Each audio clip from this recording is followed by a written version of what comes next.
Hi there, chess friends. This is a continuation of the treaty of the Scotch Gambit that I posted earlier. So this time, I will discuss the line starting from Black's fourth move, which is knight to f6. So let's start with e4, e5, d4, takes, knight f3, knight c6, bishop c4. And instead of a bishop move, we'll go for knight f6. Now this move, we will play e5. I understand that there are lines starting with castle kingside, which leads to a very sharp line after knight takes e4, rook to e1, d5, bishop takes pawn, queen takes bishop, and knight c3. Uh, this goes without a saying that this goes to a very sharp lines and variations. However, in the end, there are a lot of drawish lines, so I wouldn't like to venture further. I just like to show you one line: queen a5, knight takes e4, bishop e6, bishop d2, and bishop to b4. Sometimes white plays a temporary sacrifice: knight takes d4, knight takes d4, and after c3, castle kingside takes on bishop, and queen d5. I really don't believe that white has much in this position. It may be that white has some ideas starting with knight c5 ideas, but I don't really like such sharp position, which one small mistake will lead to your defeat. So I would prefer the fifth move of white, which is after knight f6, e5, which is kind of more logical and strategical in terms of preparation. So the sharpest reply of black here is d5. For other alternatives such as knight e4 or knight g4, which I don't really see as a very good move, we'll stick with the best move. Okay, I will leave it into your hands to find the answer to knight to e4 and knight to g4. Okay, so let's try to discuss d5, bishop b5, knight e4, and after knight e4 we play knight to takes d7, bishop d7. Now there's a line here starting with bishop c5, which transposes to the bishop c5 line after castle, or after bishop takes c6, pawn takes c6, castle, and bishop d7, which just transposes to the bishop c5 line. Okay, let's continue. After knight takes d4, bishop d7, we should play bishop takes c6, pawn takes bishop, and then we castle. Now there are two lines here: bishop e7 and bishop to c5. Let's first discuss bishop e7 line. We'll play f3, knight g5, and we'll play f4. Now black has two moves here: knight e4 and knight e6. Let's discuss knight e6 first. We simply play c3 here, and if black plays c5, c5 will not work because of knight f5, and white attacks the d5 pawn, and white can capture the bishop on e7 and then play f5, starting a very quick attack. So instead of c5, black castles. Now white plays f5, takes, and then takes with a pawn.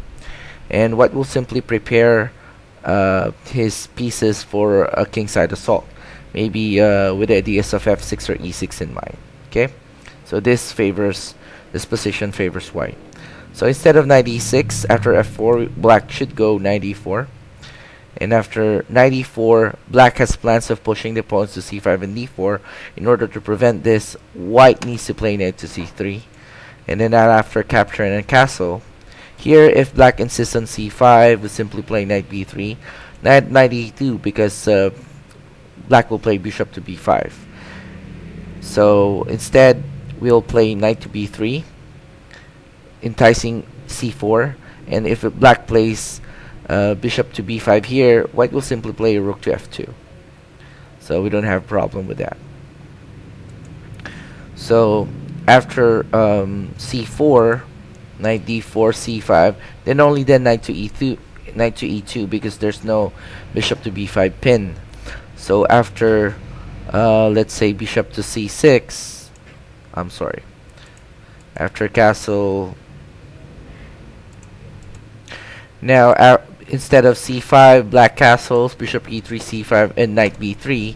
c5 would not work now because after knight b3, bishop b5, rook f2, c4, knight d4, and bishop d7. White can now play f5, and after c5, knight e2, bishop c6, knight f4 gives white a very pleasant position. So let's go back. Let's discuss, instead of bishop e7, we go to the next line, which is bishop c5.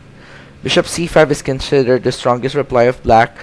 White will simply play bishop to e3, and after castle kingside, f3, knight g5, f4, knight e4. Instead of knight c3, we don't play knight c3 here because c5 is not a threat. The bishop on c5 blocks the pawn on c6. So instead, we play a very good move, knight to d2, takes, queen takes d2, and queen e7, protecting the bishop on c5. We should play knight to b3, hoping to get a blockade on the dark square, just in case black captures, queen captures, and the pawn structure of d5 and c6 is held firmly by the white's queen and knight.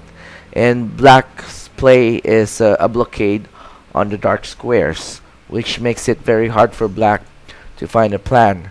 So instead, capturing on e3, black tries to keep the tension by playing bishop b6 and queen c3, f6. Now, white should play knight to c5 in order to support the c5 with b4. And black tries to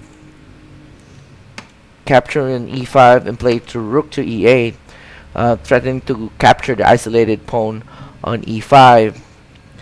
Now, white plays b4, and here in this position, black should play either bishop c8, probably better than the text, or to the move played in the game. Bishop c8, waiting move, would and after bishop d4 and rook a to e1, white is simply better placed than black. However, in the game, a blunder was made. Rook takes f1 was played, and after rook takes f1, black thought that he can capture on e5, so he eliminated first the threat on his bishop d7 by taking on c5, and after bishop takes c5, queen takes e8, rook f8 wins black's queen quite easily. So that's all, folks, for Scotch Gambit preparation. Now, just in case I think I already mentioned the preparation after e4, d4 takes, knight c6, and after bishop c4, d6. I think I already discussed that in our part 1. However, just to make a quick review, we will simply play knight to c6, and after knight f6, I would recommend the quick solution, which is knight takes c6 and e5, hoping to play this type of trade, which leads to white's advantage, either after bishop d2, rook takes d8, and bishop b4, or the simply equally good queen d2, bishop takes d2, and I would say bishop takes d2. I think knight takes d2 is also a good alternative, but nevertheless, the idea is black's pawn structure stand worse than white's. Okay, I hope you learned a lot from this video, and thank you for listening to my lecture. Please click on like or subscribe, and this will be greatly appreciated. Okay, again, my name is Sir Glenn, and thank you for watching Sir Glenn Chess videos. Goodbye.